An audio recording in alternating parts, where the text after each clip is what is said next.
Hi, this is Rocco from Unmute.pro. We're going to have a quick look at how to get things started when you're preparing for your GCSE or A Level music exam. There are different examining boards, but the concept is always the same. There are three elements that are going to be evaluated. The first one is your performance, and you're going to be asked to perform your instrument. The second one, it's to compose something. The third one is appraise, which means you're going to have to demonstrate some understanding of music, music theory, form, music history, and all sorts of things. I'm going to give you a number of ideas on how to face this and plan it properly. We're going to leave performing on a side because you're going to have your school teachers and your peri teachers helping you and supporting you in the process. The things that I'm going to concentrate on are mostly composing and appraise. Now, composing is normally divided in two different parts. One is your free composition and the other one is composing on a brief. We're going to learn how to navigate these two together. Regarding appraise, I will try to give you all the tools to develop all the skills that are required to successfully complete this exam. First, what is that you need for your GCSE or A Level exam? Your school will probably provide a computer and some software. Now, there's a number of softwares that you can use, and depending on how you want to compose, you're going to need a DAW, which is a digital audio workstation, like Logic, like GarageBand, Ableton Live, Soundtrap, Nuendo, there's a number of them. Or you will use a music notation software such as Sibelius, Dorico, MuseScore. There's a number of those as well. We're going to talk about which one you can use. So if your school is providing you with a computer and a DAW, whatever software your school decides to use that one.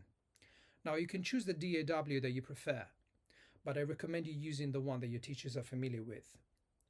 If your school has an Apple computer, there's a GarageBand, which is a free software that every Mac should have on. Otherwise, you can go for a Logic Pro, which is a little more expensive, but it's an industry standard that you will use for the rest of your life. If your school have PCs, they can install Ableton Live for free as an educational institution.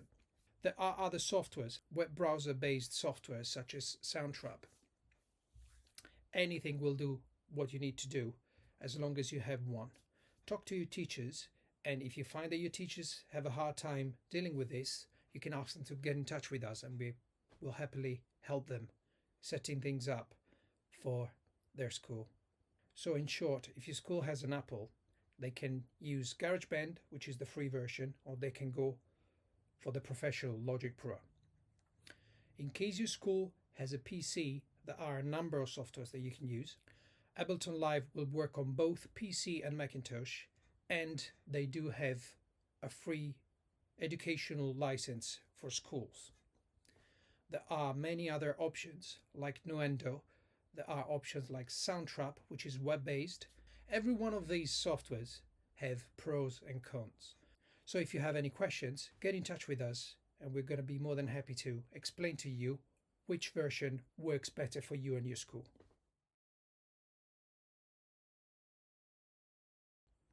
Regarding music notation, there are three main choices. You have Sibelius, you have Dorico, and you have MuseScore.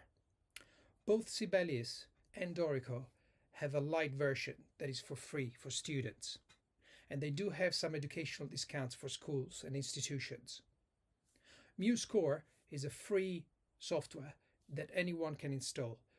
So if you are a student and you're taking music seriously enough to need a music notation software, that's a great place to start because it's completely free and is actually improving quite a lot in the past few years.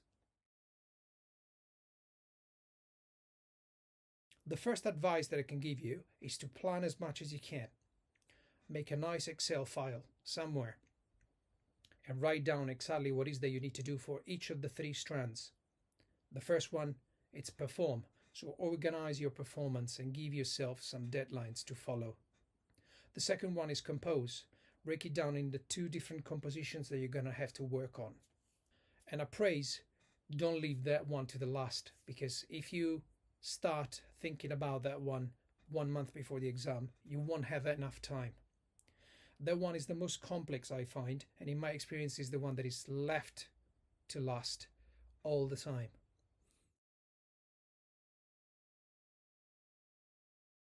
Start by going through all the music theory that you need to. There are a number of resources that you can find online, and I will share with you some links that are really useful if you want to develop your music theory.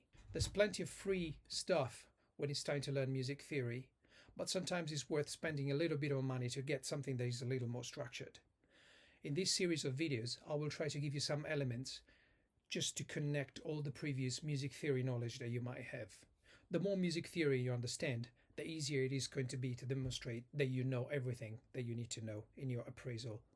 When it's time to break down what to do for your appraisal, make sure that you go through all the music theory that you can, and then concentrate on the specific requirements that are part of your examination board.